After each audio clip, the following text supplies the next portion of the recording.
नमस्कार साथियों, जय हिंद। बीपीएससी द्वारा आयोजित द्वितीय फेज की बहाली और लगातार बिहार सरकार द्वारा ये दावा किया जा रहा था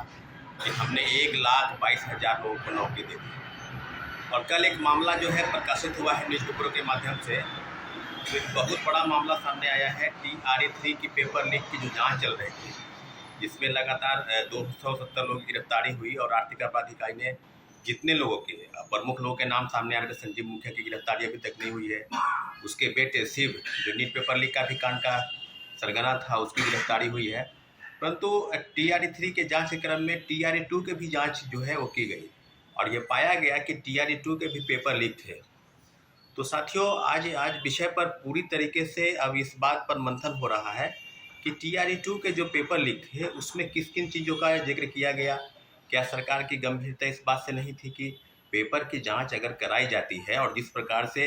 कई तरह के कारनामे सामने आए, सर्टिफिकेट वेरिफिकेशन में जो लापरवाही बरती गई उसको लेकर, और दूसरे तरीके से पेपर लीक। तो पेपर लीक पर तो अब क्लियर हो गया है मामला कि आर्थिक अपराध इकाई ने जो रिपोर्ट सौंपी है, जो माननीय उच्च न्यायालय में उसने जो याचिका दायर के क्रम में उन्होंने जो की है, उसमें साफ स्पष्ट है कि TRA-2 के भी पेपर जो है वो लीक थे। तो इस तरह के जो मामले सामने आ गए हैं, तो अब तो कुल मिलाकर ये बात अब सिद्ध हो गया है कि बड़े पैमाने पर फर्जी लोग, जिन्होंने पैसे के वजह से या पैसे के लेन देन में जो है वो आगे आए और पैसे के वजह से वो शिक्षक बने।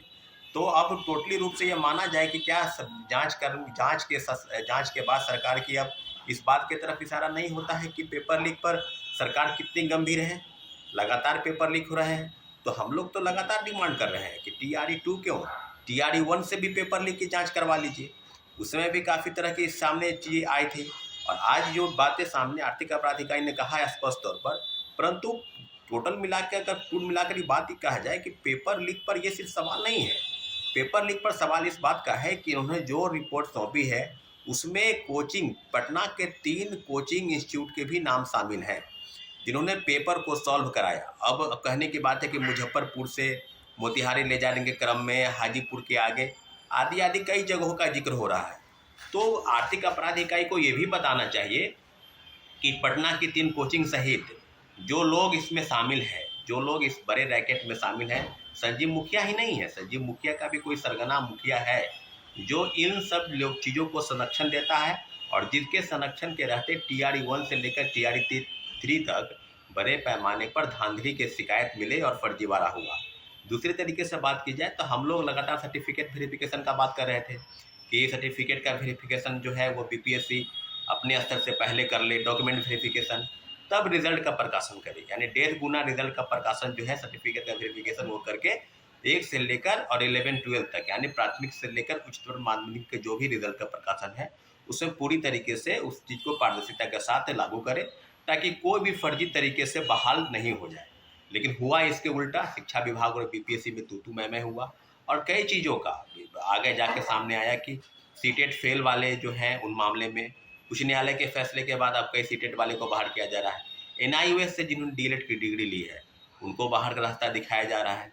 फर्जी डोमिसाइल सर्टिफिकेट, दूसरे राज्य के लोग जो है बड़े पैमाने पर फर्जी सर्टिफिकेट, खासकर उत्तर प्रदेश और झारखंड के लोग जो हैं वो डोमिसाइल सर्टिफिकेट बनाकर इस परीक्षा में बहाल हो गए और शिक्षक बन गए। फर्जी दिव्यांग, TRA-1 में दिव्यांग नहीं थे, TRA-2 में वो दिव्यांग हो गए, उनको चलने फिरने सुनने बोलने में कोई दिक्कत प्रॉब्लम जो है उनको नहीं थी और उसके बाद उनको होने लगी।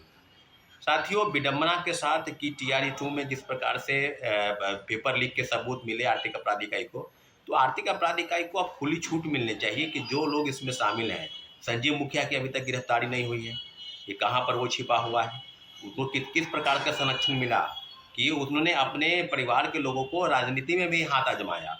कई बार उन्होंने चुनाव में भी लड़वाया, विधायक के चुनाव में उनके कई लोग सगे संबंधी चुनाव में लड़े। तो आप समझ सकते हैं कि सरकार के संरक्षण पर अगर ये नहीं हो रहा है तो फिर आर्थिक अपराध इकाई पटना के 3 कोचिंग माफिया के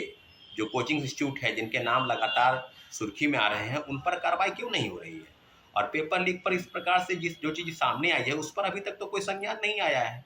तो लगातार बेवजह जिस प्रकार से पेपर लीक हुए हैं उसमें निश्चित रूप से उन गरीब, निर्धन और किसान परिवार के बच्चे जिनकी हकमारी हुई है, वो मेरिट के दम पर नौकरी पाना चाहते हैं, परीक्षा में सफल होना चाहते हैं, कहीं न कहीं उनके इरादों पर एक धक्का लगा है। और आने वाले समय में